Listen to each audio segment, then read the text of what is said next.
खैर मकदम है आप सभी का ईटीवी उर्दू के इस prime time debate show big bulletin में आपके साथ मैं हूं समीर अब्बास। यूपीएससी यानी यूनियन पब्लिक सर्विस कमीशन ने सिविल सेवा परीक्षा 2016 के रिजल्ट का ऐलान कर दिया है। इस बार कर्नाटक की नंदिनी केआर ने यूपीएससी में टॉप किया है, जबकि अनमोल शेर सिंह बेदी दूसरे नंबर पर है।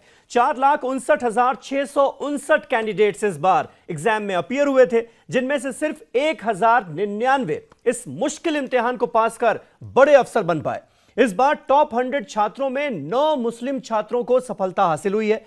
पिछले साल 40 मुस्लिम उम्मीदवारों ने इस इम्तिहान में कामयाबी हासिल की थी, तो इस बार यह नंबर 48 तक पहुंच गया। पत्थरबाजी और आतंकवाद से खासे परेशान रहे जम्मू कश्मीर के भी 14 नौजवान अपने स्टेट का नाम रोशन करने में कामयाब रहे। हंदवाड़ा के रहने वाले बिलाल भट्ट ने तो 10वीं रैंक हासिल कर टॉप 10 में जगह बना ली। कुल मिलाकर कौम और अक़लियतों के लिए ये नतीजे नई उम्मीद जगाते नजर आ रहे हैं। आज की डिबेट में बात होगी इन्हीं उम्मीदों की कुछ बेहद खास मेहमानों के साथ, लेकिन सबसे पहले यह report.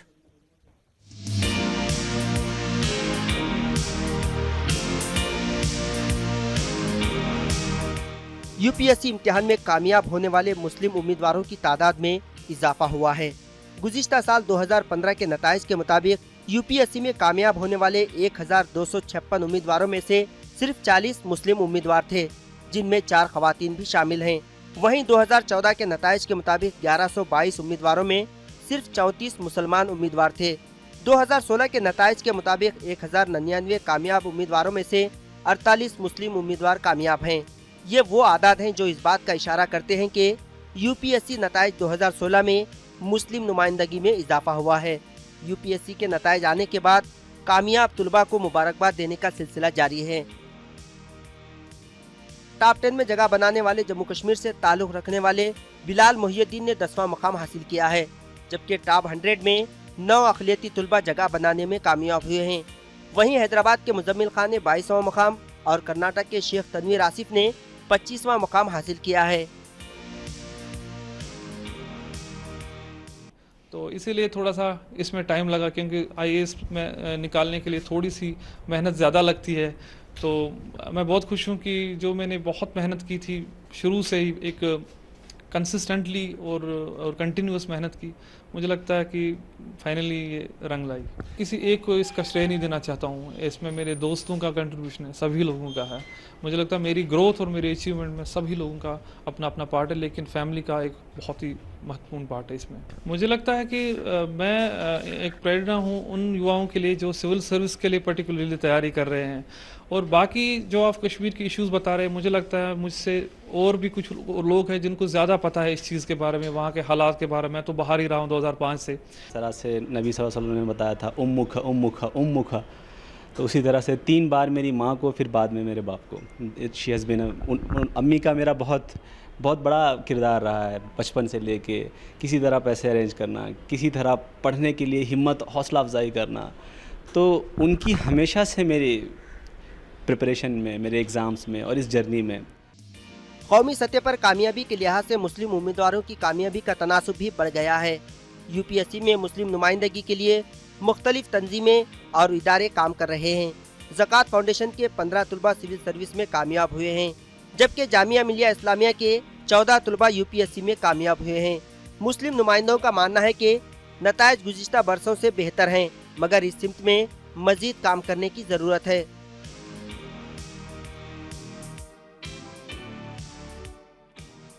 Bureau report, ETV news. तो यूपीएससी के रिजल्ट्स पर ही डिबेट की शुरुआत करते हैं। हमारे साथ खास मेहमानों का एक पैनल जुड़ चुका है। हमारे साथ डॉक्टर सैयद मुबीन जहरा हैं, सोशल एनालिस्ट हैं, वो हमारे साथ स्टूडियो में मौजूद हैं। डॉक्टर सैयद जफर महमूद साहब, जो कि चेयरमैन हैं ज़कात फाउंडेशन ऑफ इंडिया के, और ज़कात फाउंडेशन ऑफ इंडिया में जो 15 बच्चे पढ़ाई कर रहे थे, उनमें से तमाम जो बच्चे पढ़ाई कर रहे थे उसमें से 15 बच्चों का सिलेक्शन हुआ है यूपीएससी में। इसलिए जफर महमूद साहब आज हमारे साथ खुद लाइव मौजूद हैं। एजाज अहमद, जो कि जिनका सिलेक्शन हुआ है सिविल सर्विस एग्जाम में, वो हमारे साथ थोड़ी देर में जुड़ेंगे। खैसर खालिद साहब हमारे खास मेहमान, आईजी हैं, मुंबई पुलिस के आईपीएस ऑफिसर हैं, शेर व शायरी का शौक रखते हैं। डॉक्टर शुजात बुखारी साहब एडिटर इन चीफ हैं राइजिंग कश्मीर के, वो श्रीनगर से हमारे साथ मौजूद हैं। और शहरियार खान साहब भी हमारे साथ जुड़ेंगे, बेंगलोर से मुस्लिम स्कॉलर हैं। सबसे पहले कैसर खालिद साहब, मैं आपसे जानना चाहूंगा, बड़ा मुबारक मौका है, रिजल्ट्स आ चुके हैं और तमाम जो छात्र हैं उन्होंने सफलता हासिल की है। टोटल 1099 यानी 1099 छात्रों को इस बार कामयाबी हासिल हुई है। इस डिबेट की शुरुआत, क्योंकि मुझे पता है कि आप शेर व शायरी का शौक रखते हैं, इस मुबारक मौके पे मैं चाहूंगा कि आप एक शेर से शुरुआत करें, कुछ इंस्पिरेशनल।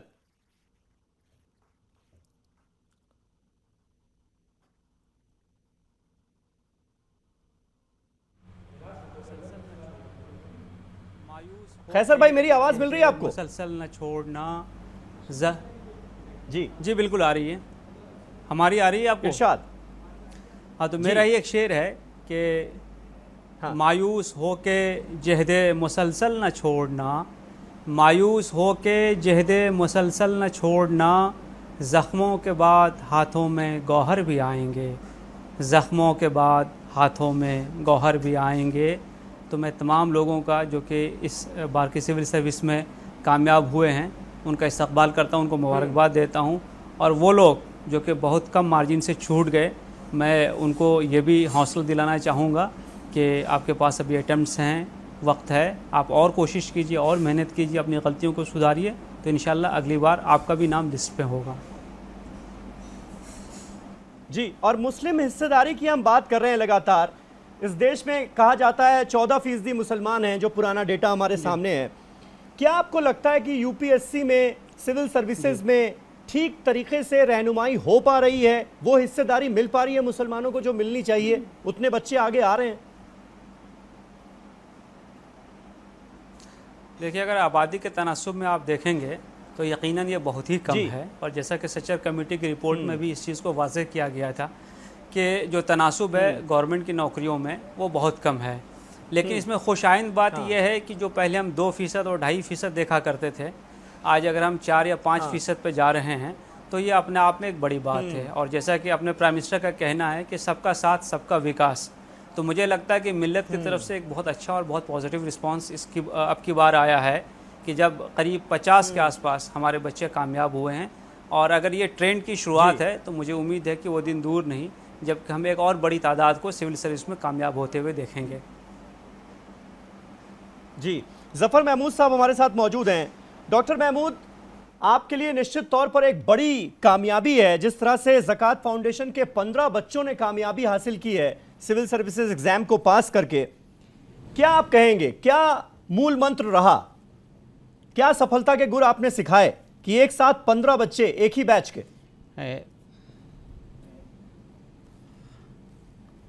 पहले तो आपका बहुत बहुत शुक्रिया, और आप खुद मुबारकबाद के मुस्तहिक़ हैं कि आपने ये प्रोग्राम किया। दूसरी बात मैं आपको ये करूं कि 15 नहीं 16 बच्चे ज़कात फाउंडेशन ऑफ इंडिया के इस बार सेलेक्ट हुए हैं फाइनली। चलिए, तो और भी खुशी की बात है। बात ये कि जैसा कि आपने फरमाया कि 50 बच्चे इस साल हुए हैं, ये 50 बच्चे हुए हैं इस साल, जबकि पिछले साल 40 से कम थे। और ये तय है कि हिंदुस्तान की आज़ादी के बाद से अब तक इतना बड़ा हिस्सा सिविल सर्विस में कामयाब बच्चों का, मुसलमानों का कभी नहीं आया। तो वो कोई एक दिन का या एक साल का मामला नहीं है, बल्कि ये चूँकि कई तंजीमें, ज़कात फाउंडेशन के अलावा बहुत सी तंजीमें, हमदर्द है और जामिया मिल्लिया इस्लामिया है, और चेन्नई के वो कासमी साहब हैं, और जयपुर के वो जामिया हिदायत वाले हैं, सब लोग मिल करके, और सेंट्रल हज कमेटी है, अलीगढ़ यूनिवर्सिटी, सब लोग मिल करके लगे हुए थे बहुत दिनों से। तो खाली यही नहीं कि जो बच्चे जो हैं वो पहले से इंस्पायर्ड हों उनको हम ले लें और उनको कोचिंग कर दें, उनकी मदद कर दें, बल्कि नए बच्चों को इंस्पायर करना। ज़कात फाउंडेशन ऑफ इंडिया पिछले 8-10 साल से हर साल मुख्तलिफ़ हिस्सों में जाता है, कई महीने पहले। और जब यानी कि जब हम अपना एनरोलमेंट करना शुरू करते हैं कैंडिडेट के तौर के ऊपर, उसके बाद अप्रैल के महीने में इम्तिहान करते हैं, फिर अगले 1.25 साल के बाद पहला प्रीलिम एग्जामिनेशन होता है। तो वो उस अप्रैल से पहले ही, कई महीने पहले, मुख्तलिफ़ शहरों में, मुख्तलिफ़ ज़िलों में, सूबों में जा कर के ओरिएंटेशन प्रोग्राम हम कंडक्ट करते हैं।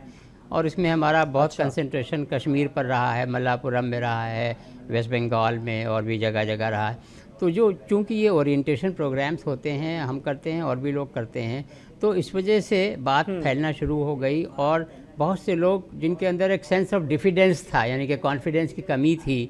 दो तरह के, एक इंफॉर्मेशन की कमी थी और एक कॉन्फिडेंस की कमी थी। तो वो चूँकि ये सब एफ़र्ट्स सब मिल्लत ने मिल कर के की इतने सालों तक, इस वजह से वो दोनों कमियां माशाल्लाह से दूर होना शुरू हो गई। और उसके बाद फिर बच्चों को जमा करके, जो काबिल तरीन बच्चे हैं उनको सेलेक्ट करके और उनकी साल, सवा साल, 1.5 साल तक बेहतर उनके साथ मेहनत करके उनको बेहतरीन कोचिंग दिलवा करके और मॉनिटरिंग करके उनकी तैयारी की, तो जाहिर है फिर उसके अच्छे रिज़ल्ट होने ही हैं। एक छोटी सी कहावत है अंग्रेज़ी की कि टैलेंट इज़ अ थीस्ट, यानी कि अपनी मेहनत के बूते के ऊपर अगर कोई हुनर हासिल किया है किसी शख्स ने, तो फिर उसका मज़हब क्या है ये कोई नहीं देखता, दुनिया नहीं देखती और फितरत नहीं देखती।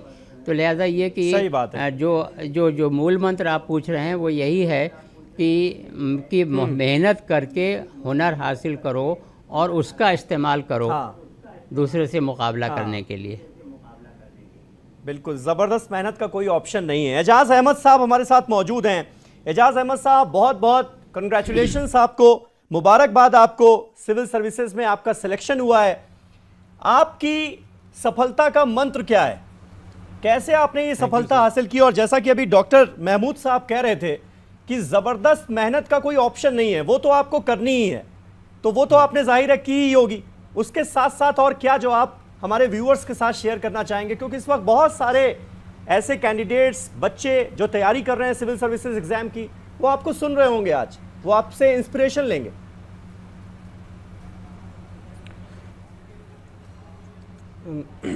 मैं दो अशरा पढ़ना चाहूँगा अल्लामा इकबाल साहब की किताब से कि ना हो ना उम्मीद, ना उम्मीदी जवाले इल्मो इरफां है, उम्मीद मर्द मोमिन है खुदा के राजदानों में, और नहीं तेरा नशेमन कसरे सुल्तानी के गुंबद पे, तू शाही है बसेरा कर पहाड़ों की चट्टानों में।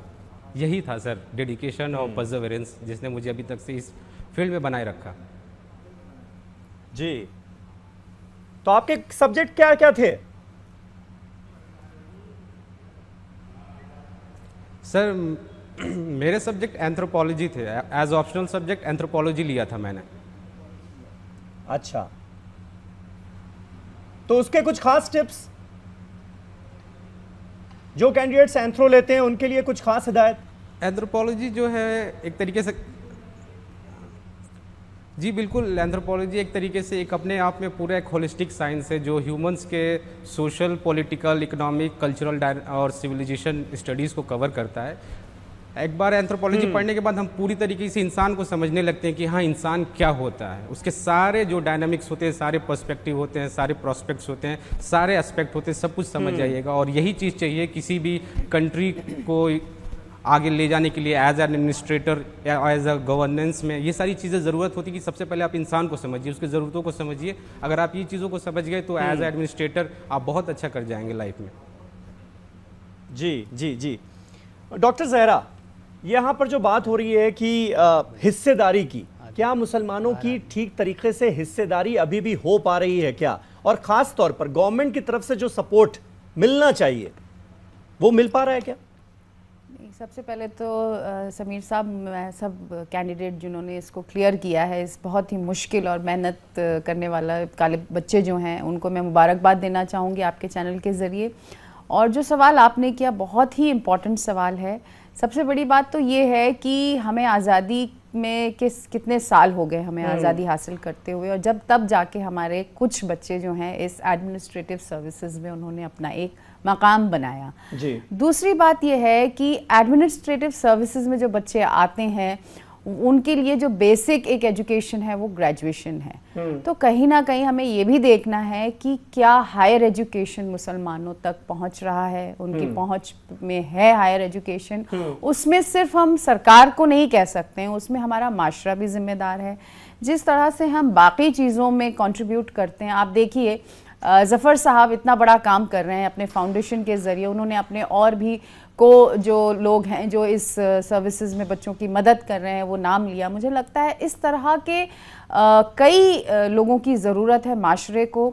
उसके साथ साथ एक ये रिज़ल्ट जो है ये कहीं ना कहीं इंस्पायर करता है कई बच्चों को आपने अपने अभी कहा कि कुछ बच्चे आपको सुन रहे हैं, आप बताइए।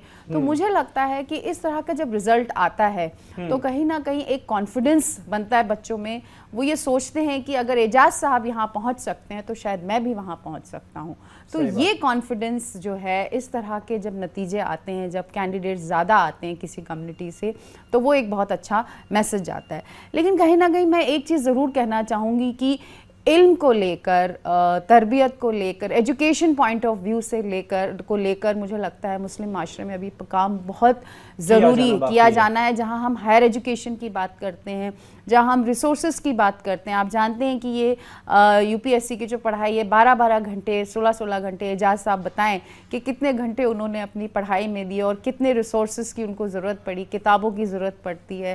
तो किस तरह से एक कंपोजिट डेवलपमेंट होता है, कंपोजिट अटेंशन होता है बच्चों का, तो उसके लिए किस तरह से माशरे को काम करना है, समाज को काम करना है, फैमिली को काम करना है। उसके साथ साथ आप देखिए कि सरकार तो योजनाएं बनाती है, लेकिन मैं एक चीज़ यहाँ कहना चाहूँगी समीर साहब कि कुछ प्रेफरेंसेस दिए जा सकते हैं, जैसे एज लिमिट है, फीमेल कैंडिडेट्स हैं, उनको कंसिडर किया जा सकता है। इस पे थोड़ा सा सोच विचार सरकार कर सकती है। अगर इस तरह से, अगर आप देखिए कश्मीर को आप किस नज़रिए से देखते हैं, आप न्यूज़ में देखिए, न्यूज़पेपर में देखिए, खबरों में देखिए, लेकिन आज जब इतने बच्चे वहाँ से आते हैं तो आपको क्या ये एहसास नहीं हो रहा कि वहाँ का जो युवा है, वहाँ का जो यूथ है, वो अपनी भागीदारी देना चाहता है सिस्टम में। बिल्कुल। एक जो तस्वीर दिखाई जाती है उसकी एक दूसरी तस्वीर भी है। बिल्कुल। डॉक्टर शुजात बुखारी साहब हमारे साथ श्रीनगर से ही मौजूद हैं।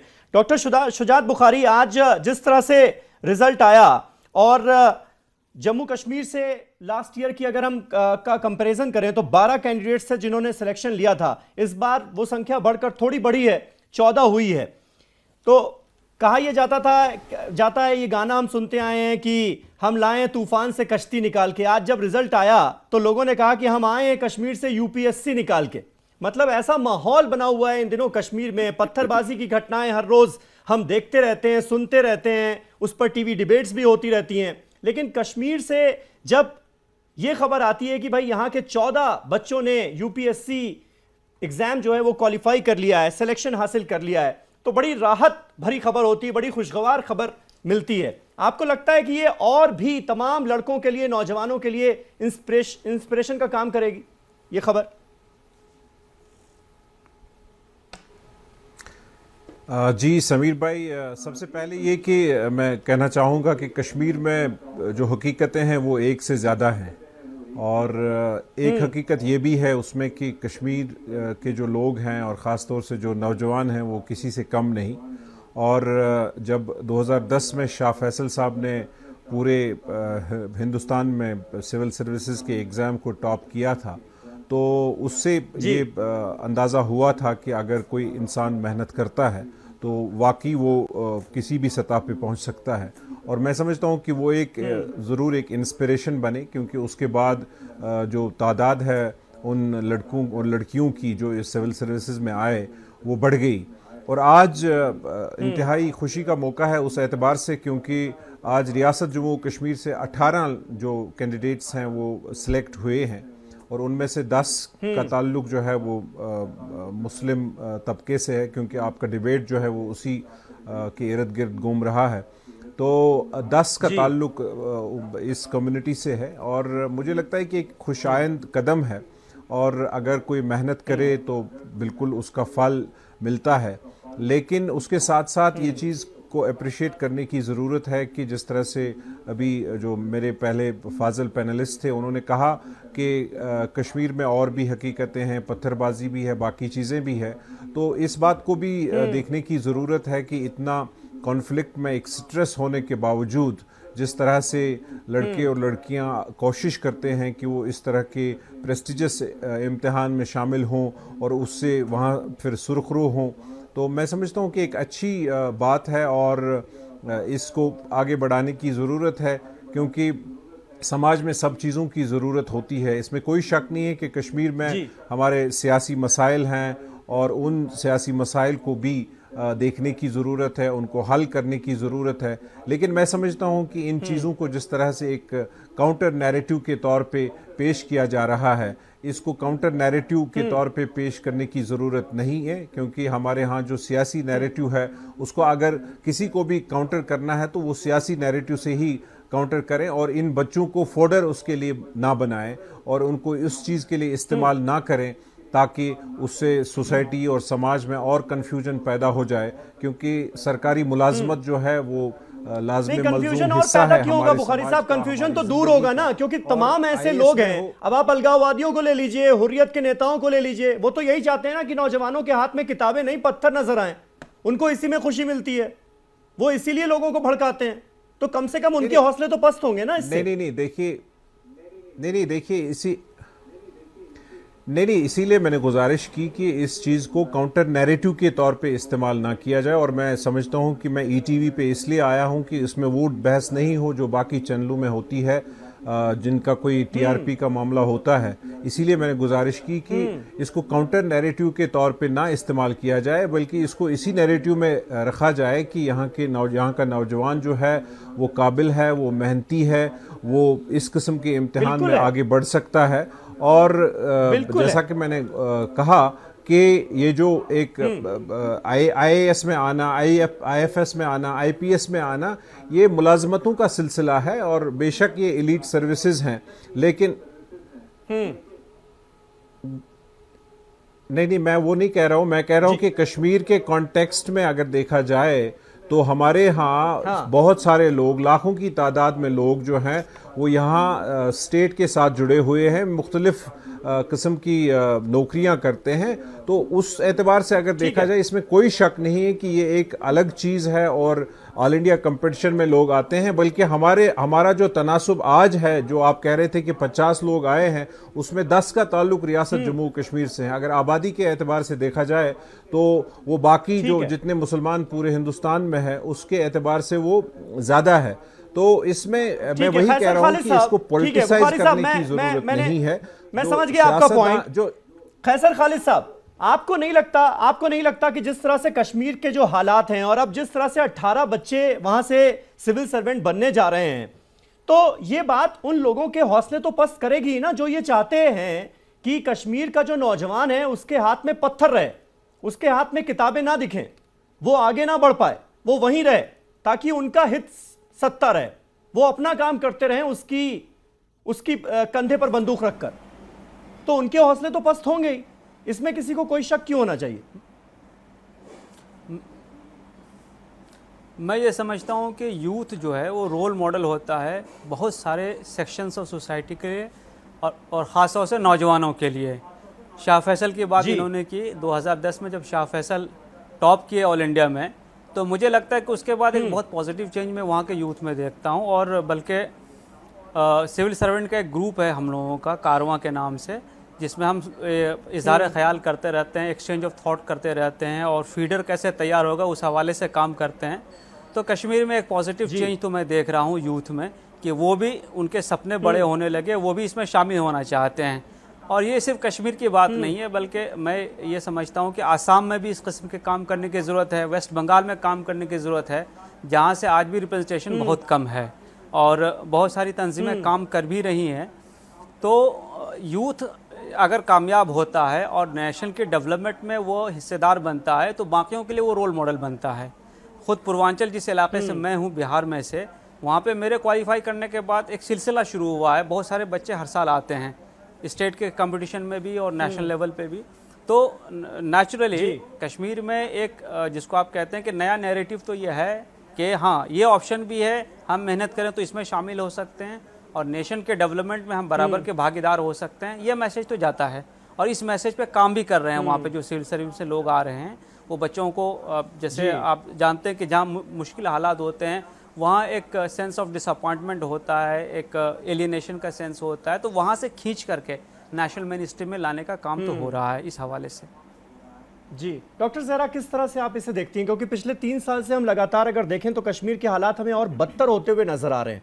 ऐसे में ये खबर एक उम्मीद जगाती हुई नजर आती है, ये एक संदेश देती है, एक मैसेज देती है कि हम अपना मुस्तकबिल बिगाड़ भी सकते हैं और बना भी सकते हैं। और बनाने अगर हम चाहें तो हमें कोई रोकने वाला नहीं है। नहीं, मैं उनकी बात से बिल्कुल सहमत हूँ। उन्होंने कहा कि इसको हमें एक काउंटर नैरेटिव नहीं समझना चाहिए, लेकिन उसके साथ साथ हमें ये भी समझना है और इसको मानना पड़ेगा कि हकीकत भी कुछ चीज़ें हैं। और अगर ऐसे हालात में, ऐसे इलाके से, जैसे अभी इन्होंने बात की असम में ज़रूरत है, वेस्ट बंगाल में ज़रूरत है, तो कहीं ना कहीं ऐसे हालात और ऐसी जगहों पे जहाँ जिनका रिप्रेजेंटेशन नहीं रहा है और अचानक अगर वहाँ से बच्चे सिस्टम को समझ रहे हैं और उसमें शामिल होने की कोशिश कर रहे हैं और कामयाब हो रहे हैं, तो कहीं ना कहीं ये एक मैसेज उनके लिए ज़रूर जाता है जिन्होंने उन्हें एक काउंटर या ऑल्टरनेटिव एक सिस्टम दिखा रखा है कि भाई आप पत्थर उठाइए, आप गन उठाइए, आप ये इस तरह की चीज़ें करिए। तो मुझे लगता है वो मैसेज को ज़रूर ये काउंटर करता है। और ये आसान चीज़ नहीं है। हालात में अगर आपके यहाँ बेसिक फैसिलिटीज़ नहीं है, स्कूल की फैसिलिटी नहीं है, स्कूल बंद हो जाते हैं, कुछ हड़ताल होती हैं, स्ट्राइक्स होती हैं, उसमें आप सिर्फ एक अंदाज़ा लगाइए कि ऐसे हालात में अगर वहाँ से बच्चे आगे आ रहे हैं। शाह फैसल की आपने बात की, शाह फैसल ने वाकई एक बड़ी मिसाल कायम की और मुझे लगता है कि उनको ये क्रेडिट जाता है कि उन्होंने एक काउंटर या एक कह सकते हैं एक राइट रिप्रेजेंटेशन दिया कि यूथ का क्या राइट रिप्रेजेंटेशन होना चाहिए, करेक्ट रिप्रेजेंटेशन होना चाहिए, मुझे लगता है। और फिर वहाँ के जो यूथ हैं उन्होंने फॉलो किया। लेकिन एक बात मैं यहाँ समीर साहब कहना चाहूँगी कि हार्ड वर्क और उसके साथ साथ एजुकेशन, उसके साथ साथ कंसिस्टेंसी, उसके साथ अगर यूथ अपने को इन सब चीज़ों से जोड़ ले, लेकिन उसके साथ समाज, उसके साथ सोसाइटी और उस माशरे के जिम्मेदार लोग जो दूसरी चीज़ों में अपना रिप्रेजेंटेशन देते हैं, बयान करते हैं, मुझे लगता है उनकी भी जिम्मेदारी है कि अपने जो यूथ हैं जो हैं उनको एक सिस्टम प्रोवाइड किया जाए, एक फैसिलिटी दी जाए और उसको उस सपोर्ट सिस्टम की बात जो मैंने आपसे ज़कात फाउंडेशन की तरफ जो मैंने पहले भी इशारा किया था, तो ये एक ऐसा एक अचीवमेंट है जिसका कोई ऑल्टरनेटिव नहीं है और यूथ के लिए ये सही रिप्रेजेंटेशन है। लेकिन जो सच्चाइयाँ हैं, जो प्रॉब्लम्स हैं, हम उसको इग्नोर नहीं कर सकते, हमें उनको समझना होगा, उनके सोल्यूशन ढूंढने होंगे, सही रास्ते। डॉक्टर जफर महमूद, मैं आपसे जानना चाहूंगा, आप क्या मैसेज देना चाहेंगे कश्मीर के नौजवानों को, खास तौर पर जब आज हमारे सामने अगर हम बात करें नॉर्थ कश्मीर के हंदवाड़ा के बिलाल भट्ट यूपीएससी में 10th रैंक हासिल करते हैं, टॉप 10 में जगह बनाते हैं। हंदवाड़ा हम सब जानते हैं टेररिज्म इफेक्टेड एरिया रहा है, उसके बावजूद भी वहां से एक लड़का निकलकर यूपीएससी में 10th रैंक हासिल करता है। क्या मैसेज कश्मीर के लिए?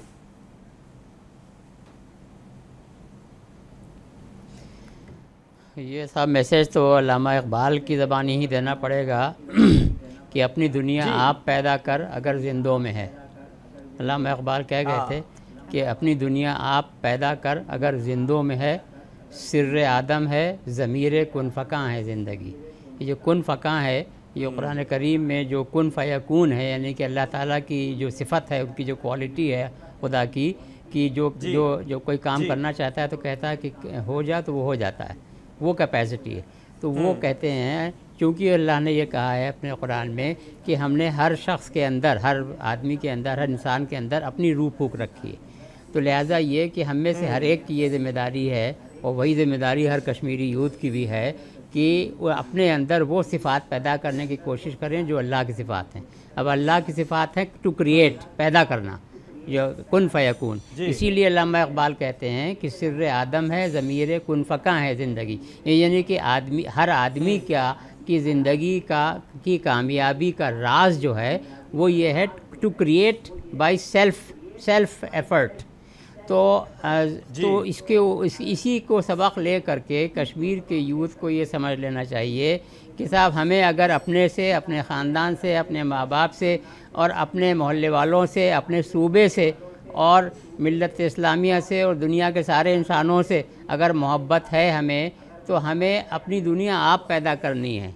और अपनी दुनिया आप पैदा करके उसने शाह फैसल ने दिखा दिया। 2009 में जब हम हर साल की तरह गए थे वहाँ ज़कात फाउंडेशन ऑफ इंडिया का ओरिएंटेशन किया, फिर सिलेक्शन किया, तो शाह फैसल को लेकर के आए थे along with many other candidates of Kashmir. तो वो अल्हम्दुलिल्लाह टॉप कर गए। और उस वक्त चूँकि वो प्राइम मिनिस्टर साहब वो थे डॉक्टर मनमोहन सिंह, तो पहली बार कश्मीर के बच्चे ने टॉप किया था IAS में, तो उसको उन्होंने ख़ास तौर से बुलाया, उससे हाथ मिलाया और उसकी पजीराई की। तो कश्मीर के बच्चों को हमें सारे हिंदुस्तान के मुसलमानों, सारे हिंदुस्तान के बाशिंदों की तरफ से ये सोच लेना चाहिए, समझ लेना चाहिए कि उन्हीं के हाथ में कश्मीर का फ्यूचर भी है, और उस कश्मीर के फ्यूचर को और ब्राइट करने के लिए और ज़्यादा ताज़ा दम करने के लिए ज़रूरी है कि वो आगे बढ़ के मुकाबले के इम्तिहानों में बैठें। जिस तरह से ये कुछ बच्चे बैठना अब शुरू हुए हैं, ये हम कोई 8-10 साल से कश्मीर में काम कर रहे हैं, अल्लाह का शुक्र है। वहाँ पर छोटे छोटे TV के क्लिप्स बना करके जो है दिन भर 20-20 बार से दिखाया ताकि वो लोगों के जहन बने, इंस्पायर हों वो। तो अल्लाह का शुक्र है कि वो काम होना शुरू हो गया है, ताकि नेशनल मेन स्ट्रीम में वो किसी तरह एसिमिलेट होना शुरू हो जाए। नेशनल मेन स्ट्रीम इसलिए कि देखिए IAS की एक का रूल ये भी है कि जितने कैंडिडेट डॉक्टर महमूद आपकी इजाजत से मैं शहरयार खान साहब को भी जोड़ना चाहूंगा। शहरयार खान साहब हमारे साथ लाइव जुड़ चुके हैं बेंगलोर से, और शहरयार खान साहब मुस्लिम इंटेलेक्चुअल हैं, फिल्म इंडस्ट्री से भी इनका ताल्लुक है। खान साहब, मैं आपसे जानना चाहूंगा, मुस्लिम कैंडिडेट्स की आज हम बात कर रहे हैं, UPSC एग्जाम्स में जिनका सिलेक्शन हुआ है, टॉप 100 में 9 मुस्लिम छात्र हैं जिन्होंने ये कामयाबी हासिल की है। और अगर हम डेटा उठा के देखते हैं तो लगातार डेटा में बढ़ोतरी हमें नजर आ रही है। 2013 में 30 मुस्लिम कैंडिडेट, 2014 में 34, 2015 में 36 और अब 2016 में 48। आपको लग रहा है कि हम ठीक कर रहे हैं या नुमाइंदगी और होनी चाहिए, अभी बहुत कुछ करने की जरूरत है? नहीं, अभी बहुत कुछ करने की ज़रूरत है बेशक, लेकिन मैं मुबारकबाद देता हूं सारे कैंडिडेट्स को। देखिए, सिविल सर्विसेज का ये है कि सक्सेस जो सिविल सर्विस मिलती है उसके बाद वो एक स्टेप होता है लाइफ में, इसके बाद जो ज़िंदगी शुरू होती है दैट इज़ मोर चैलेंजिंग। जो सिविल सर्वेंट बैठे हैं आपके साथ, वो ही विल एग्री विथ मी कि देखिए, ये हमारा मोटिवेशन अब्बासिद खालिद से रहा है कि ink of the scholar is holier than the blood of the martyr. ये बहुत बड़ा मोटिवेशन हम लोगों के लिए है। तो ये देखिए, मेरे फैमिली में सिविल सर्वेंट्स हैं, IPS हैं, IAS हैं, बिल्कुल फर्स्ट कजन्स में हैं। मैं ये कहता हूँ ना, जब ये सक्सीड होते हैं, मुझे पता है सबसे बुरा क्या लगता है इनका। मैं सबकी बात नहीं कर रहा हूँ, जनरलाइज नहीं कर रहा हूँ। ये लोग इस्लाम की एक शाइनिंग एग्जाम्पल बनने की वजह ये लोग जहेज में चले जाते हैं। फर्स्ट स्टेप होता है सिविल सर्विस के बाद। ये एक रियलिटी है जो मैं आपको बयान कर रहा हूँ। जब इसकी सिविल सर्विस एक सक्सीड होते हैं, जब वो लड़कियों को, ब्राइड्स को देखने जाते हैं तो इनकी डिमांड्स होते हैं। ये जो ईविल है ना, ये ईविल से जो सिविल सर्विस शुरू करते हैं, ये बड़ी शर्मनाक बात है। ये नहीं होना चाहिए। ये जो लड़के, हर लड़के जो सिविल सर्विस में आते हैं, इस्लाम को अगर उंदा रखना है, अगर नबी का एग्जाम्पल फॉलो करना है, तो they have to let this गो।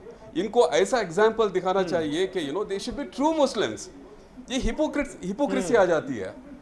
ये ईवल है। और जो लोग डाउरी लेके जो शुरू सिविल से करते हैं, इनको क्या मॉरल राइट होता है कि आगे जाके IAS या IPS में ये किसी से इंसाफ कर सकें? ये मैं आपको, मैं ये नहीं किसी का सुन के नहीं कह रहा हूँ, मैं जानता हूँ ये हकीकत है। ये ईविल को भी हमारे जो कैंडिडेट्स हैं, मुस्लिम के कैंडिडेट्स हैं, ये they have to set an example in the society. ये हमारे कम्युनिटी में करना चाहिए, बाहर वालों के लिए नहीं। बाहर वाले तो बात की बात है। ठीक है। खैसर खालिद साहब हैं हमारे साथ, IPS ऑफिसर हैं, IG हैं मुंबई पुलिस के। खालिद साहब, आप इत्तेफाक रखते हैं क्या शहरयार साहब जिस बात का जिक्र कर रहे हैं? और साथ ही एक सवाल मैं ये भी जोड़ दूं जिसका उन्होंने पहले जिक्र किया कि एक चैलेंज तो है कि सिविल सर्विसेज एग्जाम आप क्वालिफाई कर लीजिए, आपका सिलेक्शन हो जाए, लेकिन असल चैलेंज तब शुरू होता है जब आपको जॉब मिल जाती है।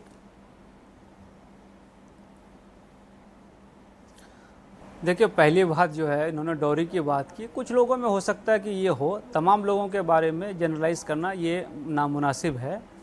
मैं ये समझता हूँ कि बहुत इम्पॉर्टेंट चीज़ ये है कि हम इस बात को नहीं भूलें और फरामोश नहीं करें कि हमने सोसाइटी से इतना कुछ लिया है, तो हमको सोसाइटी को बहुत कुछ वापस करना है। हम इलीट नहीं बन जाएं और हम सोसाइटी से जुड़े रहें और हम अपने जैसे बहुत सारे लोगों को क्रिएट करने की कोशिश करें। ये एक बड़ी कमी है हम लोगों में कि हम सिविल सर्विस में आने के बाद सोसाइटी से कटने लगते हैं और अपने आप को एक डिफरेंट लेवल पे ले जाना चाहते हैं, और उस वजह से हम नए रोल मॉडल के तौर पे नहीं जा पाते हैं और लोगों को खींच नहीं पाते हैं, पहली बात। और दूसरी बात जो उन्होंने कहा कि हाँ, चैलेंज तो अब शुरू होता है। सिविल सर्विस आपको तैयार करता है, उसकी मेहनत, उसकी कोशिश और उसके लिए जो प्रिपरेशन लगता है 3 साल की, 4 साल की और 12, 15, 16 घंटे पढ़ाई की, वो सिर्फ फाउंडेशंस है। उसके आगे की जो 30-35 साल का करियर है वो बहुत डिफ़िकल्ट होता है, बहुत अप्स एंड डाउन्स होते हैं, बहुत मैच्योरिटी की ज़रूरत होती है, बहुत टैक्ट की ज़रूरत होती है। और जैसा कि हमारे दीन का उसूल है कि हम हिकमत और खुश बयानी से काम लें, तो मुझे लगता है कि ये दोनों अंसुर बहुत ज़रूरी हैं सिविल सर्विस में कामयाब होने के लिए, कि आपके अंदर हिकमत होनी चाहिए और आप खुश बयानी से काम लें, अच्छा अखलाक रखें, अच्छे ढंग से लोगों से पेश आएँ। बिल्कुल, जैसा आप कैसर खालिद साहब कर भी रहे हैं, मैं जानता हूं पर्सनली भी। एक छोटा सा ब्रेक यहां पर ले लेते हैं, ब्रेक के बाद वापस आते हैं और ब्रेक के बाद हम नंबर ऑफ अटेम्प्ट्स की भी बात करेंगे कि मुसलमानों के लिए भी क्या नंबर ऑफ अटेम्प्ट्स थोड़े ज्यादा होने चाहिए, सरकार को इस बारे में सोचना चाहिए जैसा कि SC STs के लिए है, OBCs के लिए। एक छोटा सा ब्रेक ले रहे हैं, फौरन होते हैं हाजिर। तमाम खास मेहमान हमारे साथ बने हुए हैं।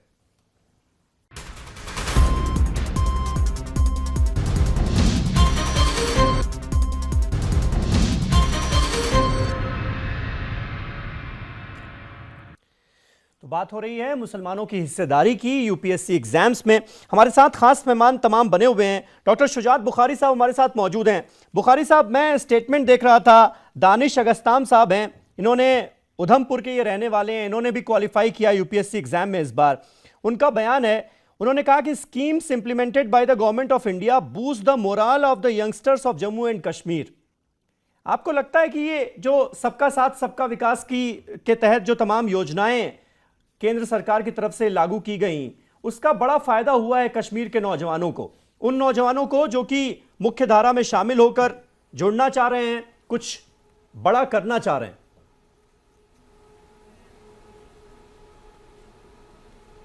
देखिए, मैं नहीं समझता हूं कि इन स्कीमों का ताल्लुक इस चीज़ के साथ है कि कितने लोग सिविल सर्विसेज में आए, क्योंकि ये जो कैंडिडेट्स जो हैं ये इनकी अपनी इनफरादी कोशिशें होती हैं, इंडिविजुअल एफर्ट होता है।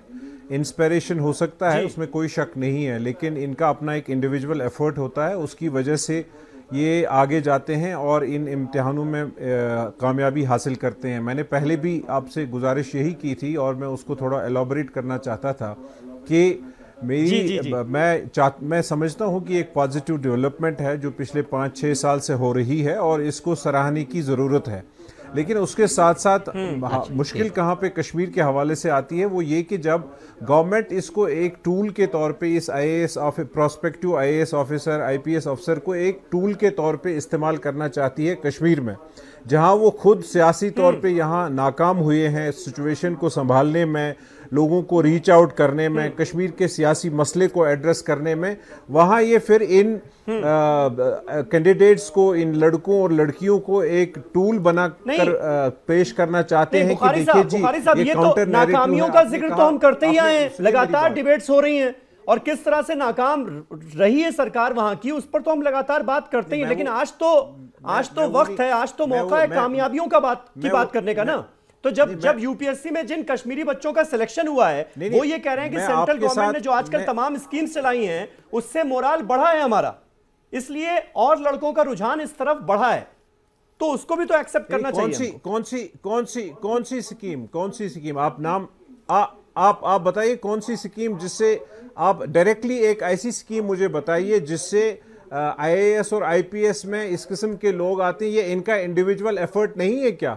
या जफर महमूद साहब जैसा जो अपना इदारा चलाते हैं, जो ज़कात फाउंडेशन है, नॉन गवर्नमेंटल एफर्ट है। आप मुझे बताइए कि गवर्नमेंट की कौन सी ऐसी स्कीम है जिससे डायरेक्टली ये IAS में जाते हैं, IPS में जाते हैं। मेरा उस पर कोई आपके साथ ये नहीं है। मैं आपके साथ सहमत हूं कि इस चीज़ को सेलिब्रेट करने की ज़रूरत है और ये खुशाइंद कदम है। मैंने पहले ही कहा प्रोग्राम के ओपनिंग में, लेकिन मैंने ये कहा कि ये जो इसको एक टूल के तौर पे इस्तेमाल किया जाता है, एक काउंटर नैरेटिव के तौर, जो लोग यहाँ पत्थर उठाते हैं वो पागल नहीं है, उसका एक पॉलिटिकल कॉन्टेक्स्ट है और उसको एड्रेस करने की जरूरत है। नंबर 1। नंबर 2, ये जो मिथ कश्मीर के बारे में बहुत पिछले 70 साल से क्रिएट की जाती आ रही है कि कश्मीरी जो है वो सिर्फ सब्सिडी पे पलता है, वो हिंदुस्तान का टैक्स खाता है, पैसे खाता है और फिर नाशुक्र है और थैंकलेस है, वो मिथ भी इन लड़कों ने तोड़ी है कि ये सिर्फ सब्सिडी पे पलने वाले लोग नहीं है, बल्कि ये अपनी मेहनत से, अपनी जो इनका डिलीजेंस है उससे ये आगे बढ़ने वाले लोग हैं। और जब ये इस किस्म के कंपटीशन में आते हैं तो ये कामयाबी हासिल करते हैं। मेरी एक ही गुजारिश शहरयार खान साहब, इससे है इत्तेफाक रखते हैं आप, इस चीज को पॉलिटिक्स जो से अलग करने की जरूरत है। जो बुखारी साहब जिस बात का जिक्र कर रहे हैं, गवर्नमेंट का कोई रोल नहीं है में देखने की ये इंडिविजुअल कोशिशों का नतीजा है, जो कि आज कश्मीर के इतने सारे स्टूडेंट्स हमारे सामने हैं कि उनका सिलेक्शन हो चुका है यूपीएससी एग्जाम में। बिल्कुल बिल्कुल, जो बुखारी साहब कह रहे हैं उनसे वाकिफ हूँ, और गवर्नमेंट अपनी कोशिश कर रही है। जैसे कश्मीर हमारा है, कश्मीर के बच्चे हमारे हैं कि सारे हम लोगों, जब भी कश्मीर के बारे में बात करते हैं तो हम लोगों को वो we should talk about them like they are ours, वो हमारे इंडियंस हैं। लेकिन इंडिविजुअल एफर्ट बिल्कुल मैं वाकिफ हूँ बुखारी साहब से। IAS IPS में जो मेहनत करते हैं मैं जानता हूँ, ये इंडिविजुअल एफर्ट बहुत ज़रूरी है। चाहे आप जितने भी इंफ्रास्ट्रक्चर दे दे, कितनी भी ये दे दे, लेकिन उन बच्चों पर ही डिपेंड होता है कि कितनी मेहनत करें, किस डायरेक्शन पे मेहनत करें, किस डेडिकेशन से मेहनत करें। तो ये जो क्रेडिट है उन बच्चों को जाना चाहिए, और उनके बच्चों के फैमिलीज को और एक्सटेंडेड फैमिलीज को जाना चाहिए। डॉक्टर ज़हरा, इसका मतलब ये है कि अभी भी सरकार की तरफ से जो मदद मिलनी चाहिए वो नहीं मिल पा रही है बच्चों को। नहीं, देखिए इसको आप दूसरी तरह से भी देख सकते हैं कि ये एक ऐसा रिप्रेजेंटेशन है कि वाकई मैं इनकी बात से बिल्कुल सहमत हूँ कि बच्चों की फैमिली, बच्चों का अपना पर्सनल एफर्ट है, पर्सनल मेहनत है, अपनी इंडिविजुअल मेहनत है। लेकिन इसको अगर हम दूसरी तरह से देखें कि सरकार को ये भी देखना है कि लेवल ऑफ हायर एजुकेशन कितना है। मैं आपको बता दूं कि जो नेशनल एवरेज है लिटरेसी लेवल का, वो और मुस्लिम लिटरेसी लेवल में काफ़ी डिफरेंस है, बहुत कम है नेशनल एवरेज से। अगर आप मुस्लिम लिटरेसी लेवल को कंपेयर करें, स्कूल ड्रॉप आउट्स बहुत ज़्यादा हैं। उसके साथ साथ जो मैंने पहले शुरुआत में ही कहा कि जो बेसिक एजुकेशन है वो ग्रेजुएशन यानी हायर एजुकेशन, क्या मुस्लिम बच्चे हायर एजुकेशन तक पहुँच सकते हैं, लड़के लड़कियाँ क्या हायर एजुकेशन। तो यहाँ पे आप थोड़ा सा इसको इस नज़रिए से देखिए कि पॉलिटिकल हालात जो हैं क्या उन बच्चों को मजबूर नहीं करते हैं कि वो इस तरह की जो है एजुकेशन फैसिलिटीज़ ना ले पाएँ, ड्रॉप आउट्स हों। लेकिन इसका दूसरा नज़रिया भी ये है कि वहीं पे ये बच्चे जो हैं, चाहे उनकी वो पर्सनल मेहनत हो, उनकी फैमिली का सपोर्ट हो, लेकिन कहीं ना कहीं वो उस हालात में से निकल के आते हैं। और लेकिन मैं इस बात से बिल्कुल सहमत हूँ समीर जी कि सरकार को इस पर थोड़ा ध्यान देना होगा। जहाँ इतना पोटेंशियल है, जिस स्टेट से बच्चे निकल के आ रहे हैं, यूपीएससी क्लियर कर रहे हैं, तो कहीं ना कहीं सरकार की जिम्मेदारियां बढ़ जाती हैं कि वो मैं यहाँ कहना चाहूँगी एजुकेशनल इंफ्रास्ट्रक्चर, सोशल इंफ्रास्ट्रक्चर के लिए एक एजुकेशनल इंफ्रास्ट्रक्चर देना है वहाँ के यूथ को, और उसके लिए पॉलिटिकल हालात जिम्मेदार हैं, हम जानते हैं। तो सरकार का किस भी जिम्मेदारी है एक इंक्लूसिव सपोर्ट देना है, लेकिन उसके साथ साथ वहाँ के जो लोग जिनके कहने पे जो है लोग इस तरह की हरकत करते हैं, तो उनकी भी तो जिम्मेदारी है। बिल्कुल, जो वहाँ के पढ़ा लिखा तबका है, वहाँ के जो जिम्मेदार लोग हैं, उनकी भी तो जिम्मेदारी है कि वो सही रास्ता दिखाएं। जफर साहब जाते हैं वहाँ ओरिएंटेशन करते हैं, यहाँ से वो जाते हैं कश्मीर ओरिएंटेशन करते हैं, बच्चों को उन्होंने कहा कि वो क्लिप्स दिखाते हैं, उनको एसिमुलेट करते हैं कंट्री के उसमें एसिमुलेट करना चाहते हैं नेशनल अंडरस्टैंडिंग में। तो कहीं ना कहीं हम अपना पल्ला नहीं झाड़ सकते। हमें समझना होगा, सबसे पहले तो हमें आइडेंटिफाई करना होगा कि प्रॉब्लम क्या है। प्रॉब्लम है, वहाँ पॉलिटिकल प्रॉब्लम है, तो उसका सोल्यूशन भी ढूंढना है। लेकिन उसका मतलब ये नहीं है कि हम उसको एक बहाना बना के जो डिफरेंसेस क्रिएट किए जा रहे हैं उसको प्रमोट करें। मैं इसको बिल्कुल नहीं मानती। बिल्कुल। कैसर खालिद साहब, वो कौन कौन से एरियाज हैं जहां पर अभी सरकार को आपके हिसाब से काम करने की जरूरत है, जहां पर अगर काम किया जाए तो और बेहतर रिजल्ट हमारे सामने हो सकते हैं? क्या लगता है आपको? देखिए, जो सबसे बड़ा मसला सामने है वो है कि फीडर की कमी। जी, हमारे पास जो फीडर है वो बहुत ही कमज़ोर किस्म का है। अभी इसी साल बॉम्बे में जफ़र साहब से मेरी बात हुई थी एग्जामिनेशन सेंटर एक खोलने के लिए, उनके यहाँ जो एडमिशन होता है, अब उतने बच्चे यहाँ नहीं मिल पा रहे हैं जिसकी वजह से यहाँ पे खोला जा सके। ये प्रॉब्लम सिविल सर्विस के साथ भी है। ये रहमानी सुपर 30 जो कि IT के लिए तैयारी कराता है, ये प्रॉब्लम उनके साथ भी है। तो फीडर की बहुत ज़्यादा कमी है, और बहुत सारे इलाक़ों में जहाँ के मिलत की कसरत में तादाद है, जैसे मैंने आसाम का जिक्र किया, मैंने बंगाल का जिक्र किया, वेस्टर्न यूपी से रिप्रेजेंटेशन बहुत कम है, मध्य प्रदेश से कम है, राजस्थान से कम है। तो अब इन सारे इलाक़ों में एक कसीर आबादी है मिल्लत की, लेकिन वहाँ से नहीं आ पा रहा है। तो एक तो रोल मॉडल की कमी बहुत ज़्यादा है और फीडर की कमी बहुत ज़्यादा है। गवर्नमेंट का जो रोल है, जैसे हमारे यहाँ ड्रॉप आउट रेशियोज़ बहुत ज़्यादा हैं, प्राइमरी लेवल पे भी, सेकेंडरी लेवल पे भी। तो ये ड्रॉप आउट कम करना इंपॉर्टेंट होता है। सेकेंडली जो होता है, जैसे मिड डे मील की स्कीम आई, किताबों की स्कीम है, स्कॉलरशिप्स की स्कीम है, ये तमाम चीज़ें धीरे धीरे करके असरअंदाज हो रही हैं, लेकिन इनको पूरा फ्रक्टिफाई होने में वक्त लगेगा। हमको बहुत ज़्यादा ज़रूरत है कि मिल्लत में वो सारे लोग जिनके पास के अल्लाह ने वो वसाइल दिए हैं वो इसके लिए काम करें। हम अपनी शादियों पे करोड़ों रुपया खर्च करते हैं, लेकिन हम 2 बच्चों का खर्च नहीं उठा सकते हैं। तो हमको मिल्लत को आना पड़ेगा। जैसे मैं खुद हमदर्द से रहा हुआ हूँ, वहाँ से मैंने तैयारी की है, तो हमदर्द नहीं होता तो शायद हम लोग आज यहाँ नहीं होते। ज़कात फाउंडेशन हो, जामिया हो, यहाँ पे सेंट्रल हज कमेटी बॉम्बे में काम करती है, और सब जगहों पे लोग काम कर रहे हैं। तो मुल्क के हर इलाके में, हर हिस्से में मुझे लगता है इस किस्म की इंस्टीट्यूशन की ज़रूरत है, और इन इंस्टीट्यूशन को आपस में मेल मिलाप की ज़रूरत है कि रिसोर्स शेयर कर सकें, नॉलेज शेयर कर सकें, जिसकी वजह से बच्चों को बेहतरीन जो है वो गाइडेंस मिल सके। तो मुझे लगता है इस पर काम करने की ज़रूरत है। बहुत अच्छी आपने बात कही। वक्त मेरे पास खत्म हो रहा है। शहरयार खान साहब, कोई सजेशन आप देना चाहें? जी हाँ, बिल्कुल। मैं देखिए, हम लोगों के मुस्लिम कम्युनिटीज़ में, मैं जो कर्नाटका की बात कर रहा हूँ, यहाँ के लोगों को, पेरेंट्स को पता नहीं कि सिविल सर्विसेज क्या है, बिल्कुल ही नॉलेज नहीं है। आप ये हम लोगों के मुस्लिम के लीडर्स हैं, क्वालिटी ऑफ लीडर्स बड़े ख़राब हैं, किसी को किसी की पढ़ी नहीं है। तो ये एक अवेयरनेस भी आना चाहिए कि कॉलेज में जाके, जैसे जफ़र साहब, जिसका मैं बहुत इम्प्रेस हूँ जफ़र साहब से, ऐसे जो रोल मॉडल्स हैं, जो बड़े बड़े हस्तियां हैं, आगे कॉलेज में एनलाइटन करना चाहिए कि सिविल सर्विस एक ऑप्शन बने। आजकल आप कर्नाटक में पूछिए या कहीं भी इंडिया में जनरल ट्रेंड है कि we want to become software engineers.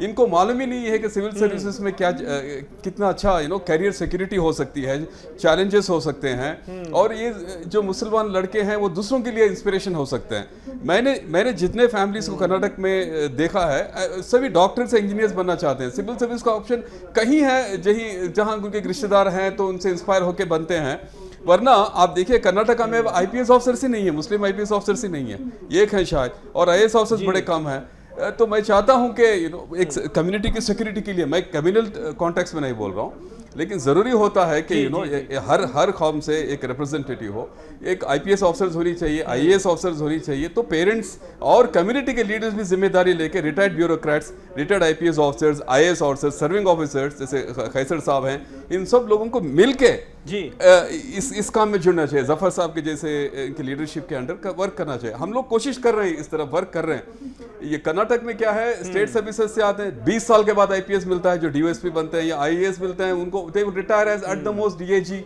या सीनियर एसपी या आईजी टच करते हैं। तो ये नहीं होना चाहिए। जो आईएएस बनते हैं वो सेक्रेटरी लेवल बहुत शुक्रिया, बहुत शुक्रिया शहरयार खान साहब, कैसर खालिद साहब, डॉक्टर मुबीन ज़हरा, डॉक्टर शुजात बुखारी, बहुत शुक्रिया हमारे साथ इस डिबेट का हिस्सा बनने के लिए। और हम उम्मीद करेंगे कि जो इस देश के जिम्मेदार लोग हैं उन तक ये सजेशन, ये सुझाव जरूर पहुंचे, और जो सियासी जमात है वो भी अपनी जिम्मेदारी ठीक तरीके से निभाए ताकि रिजल्ट और बेहतर हो और अच्छे हो। बहुत शुक्रिया आप सभी का हमारे साथ इस डिबेट का हिस्सा बनने के लिए। मंडे को एक नई डिबेट के साथ हाजिर होऊंगा, तब तक के लिए शुक्रिया।